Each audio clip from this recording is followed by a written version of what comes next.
Родной язык – гордость нации. Для его популяризации в 41-й городской школе прошел фестиваль-конкурс, приуроченный к Международному дню родного языка.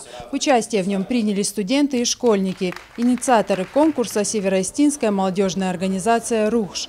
Команда не первый раз проводит подобную акцию. Месяц назад в городе в общественных местах ребята расклеили листовки с призывом разговаривать на родном языке. Просветить свои традиции, свой язык, чтобы дети наши, которые сейчас учатся в школе, они не забывали, они развивали свои таланты, потому что очень многие детки, которые сегодня к нам пришли, они поют, они танцуют, они играют, они вообще большие молодцы, и надеемся, что это мероприятие, которое сегодня проходит, станет ежегодным.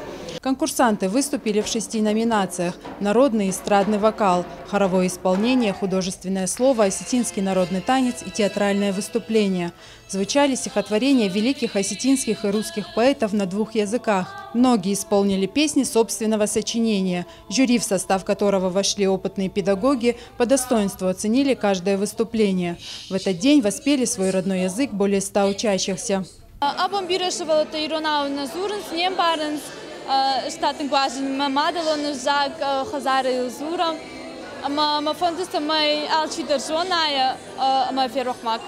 Все участники проявили настоящий артистизм и исполнительское мастерство. Каждого наградили дипломом и призами. По словам организаторов, основная цель – это сплотить общество, сохранить и укрепить общие культурные, нравственные и духовные принципы. Закончился конкурс совместным хоровым пением.